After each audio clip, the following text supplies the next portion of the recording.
This morning on Daybreak, after long and tough talks, there appears to be an agreement between ASD and the teachers union. What the superintendent has to say. And he may have avoided jail time, but Justin Schneider is not completely in the clear why he might be heading back to court. Dense fog and icy roadways again this morning. I'll let you know what to expect as you head out the door. And we got some big moves coming for some of Alaska's top prep athletes. We'll tell you where they're taking their game. Hey, grab that coffee. It's time for Daybreak. And now from KTVA 11 News, this is Daybreak.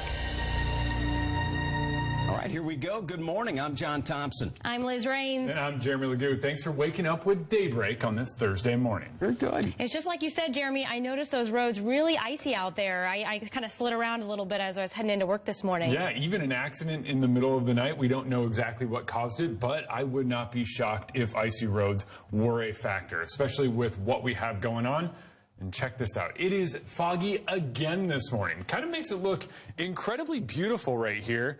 But don't let that fool you. When you're down on the surface, unfortunately, that fog makes it so you not only can't see, but you're now battling that fog on some of those icy roads. 23 degrees is where we're at right now at Ted Stevens. It gets much cooler as you make your way to the east side of town. So just be ready for that. If you're heading out the door, if you're somewhere like Muldoon or over toward Rabbit Creek, it is much cooler.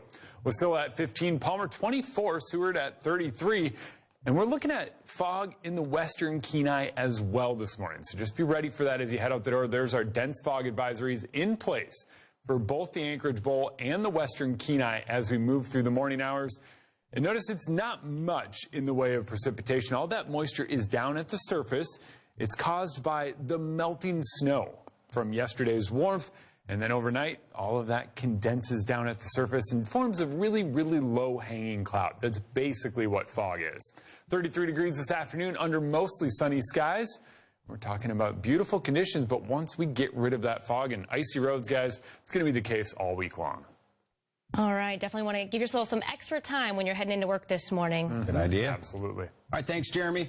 New this morning, the Anchorage School District and the Teachers Union have reached a tentative agreement on a new contract. The 3-year contract would run through June 2021, and details of the agreement have not been released. Teachers have been working without a contract since the old one expired on June 30th. A mediator was brought in last week, just a week ago. Both sides were optimistic that a deal would be reached. Members of the Anchorage Education Association still have to vote on that tentative contract agreement.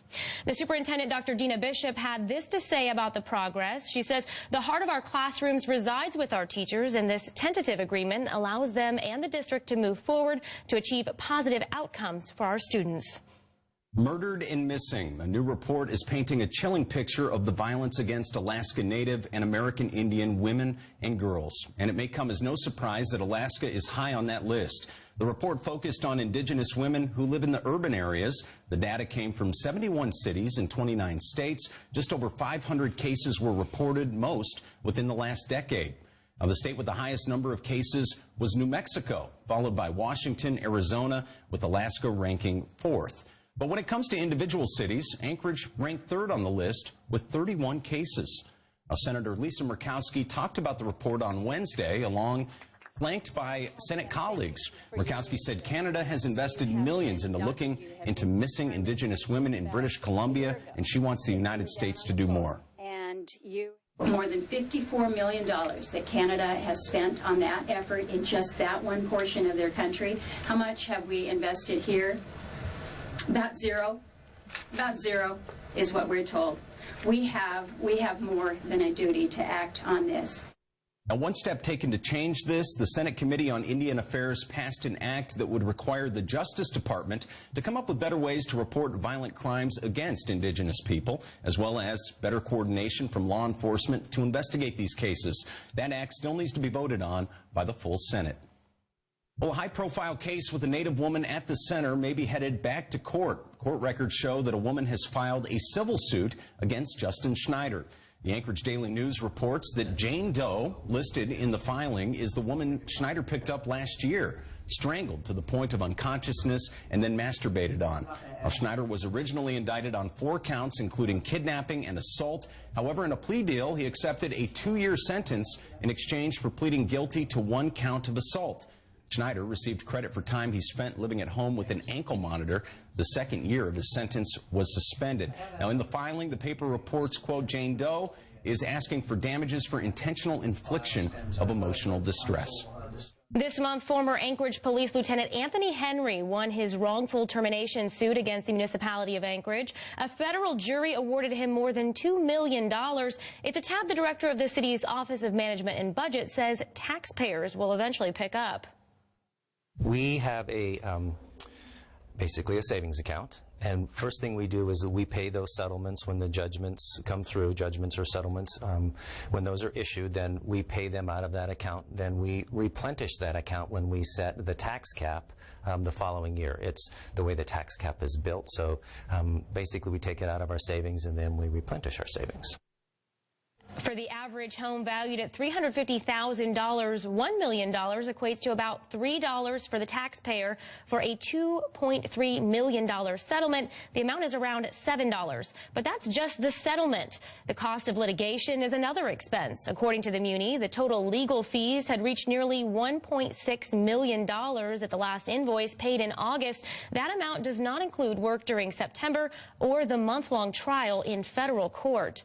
Now, when the settlement gets paid, that will be a one-time tax increase likely billed to taxpayers in 2019 unless the municipality decides to appeal. Another victory in the effort to curb heroin and opioid sales in Alaska. An Anchorage man has been sentenced to 10 years in federal prison for trafficking fentanyl and meth. 28-year-old Sergio DeVoe was arrested last May at the Northway Mall during a police-arranged drug buy. Police found more than 25 grams of fentanyl marked as heroin in his car. DeVoe will be placed on 8 years of supervised release once his sentence is complete. The Alaska Municipal League Conference continues this morning in Anchorage. On the agenda today, potential solutions to curb homelessness and the online sales tax, which we talked about earlier this week, right here on Daybreak. Yesterday, cybersecurity, a hot topic. In July, the Matsu Borough was hit by a multi-pronged attack holding its data ransom, which the FBI eventually was able to recover. The city of Valdez, on the other hand, decided to pay the ransom, which was about $26,000. You wouldn't have your car, a new car out there without insurance.